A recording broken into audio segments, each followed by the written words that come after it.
Hello बच्चों, let's see this question. H2 and D2 do not differ in options are freezing point, boiling point, bond length and bond energy. चलिए इस question को solve करते हैं बच्चों. और सबसे पहले तो ये देखते हैं कि इस क्वेश्चन को सॉल्व करने के लिए हमारे पास कौन से की कॉन्सेप्ट की जानकारी होनी चाहिए. देखो, की कॉन्सेप्ट की अगर हम बात करें बच्चों तो ये बेसिकली आइसोटोप्स ऑफ हाइड्रोजन का सवाल है. Isotopes of hydrogen. हाइड्रोजन के तीन आइसोटोप होते हैं. ठीक है. हाइड्रोजन के बेसिकली तीन आइसोटोप होते हैं. एक होता है 1H1 जिसका एटॉमिक नंबर और एटॉमिक मास दोनों 1 होता है, जिसको हम प्रोटियम बोलते हैं. एक होता है 2D1 एटॉमिक मास जिसका 2 होता है, ड्यूटेरियम बोलते हैं. और एक होता है 3T1 जिसे हम ट्रीटियम बोलते हैं. ठीक है. और उसका एटॉमिक मास होता है 3. तो हमें बात करनी है इसके बारे में. तो H2 और D2 के जो प्रॉपर्टीज हमारे पास दिए हुए हैं इन्हें हम देख लेते हैं, कंपेयर ही कर लेते हैं ना. तो इधर लिख लेते हैं H2 के लिए वैल्यू और इधर लिख लेते हैं D2 के लिए वैल्यू.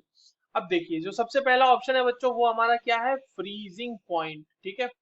तो फ्रीजिंग पॉइंट जो है, अगर हम H2 की बात करें तो freezing point in kelvin H2 क्या होता है 13.96 कैल्विन और D2 का होता है 18.73 कैल्विन.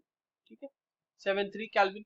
तो ऑब्वियसली बात है, दोनों तो अलग अलग है ना. हमसे सवाल में ध्यान में रखना क्या पूछा है, डू नॉट डिफर, डिफर नहीं करने चाहिए.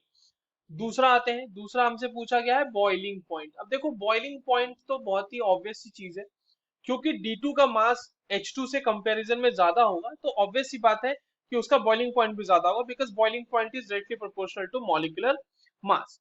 तो बॉइलिंग पॉइंट की बात करते हैं तो ये होता है, इसका होता है 20.39 कैल्विन.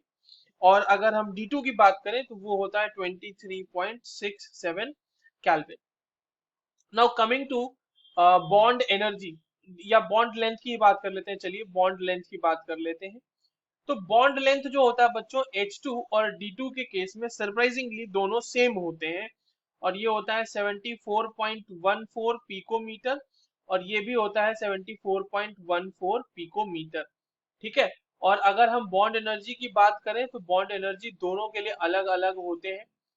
H2 के लिए जो बॉन्ड एनर्जी है वो अराउंड 435.88 किलो जूल पर मोल में आती है ये वैल्यू. और D2 के लिए जो बॉन्ड की वैल्यू होती है बच्चों वो होती है 443.35 किलो जूल पर मोल. तो डू नॉट डिफर किसमें है, बॉन्ड लेंथ में. So the correct answer will be option C. I hope you understood this well. All the very best.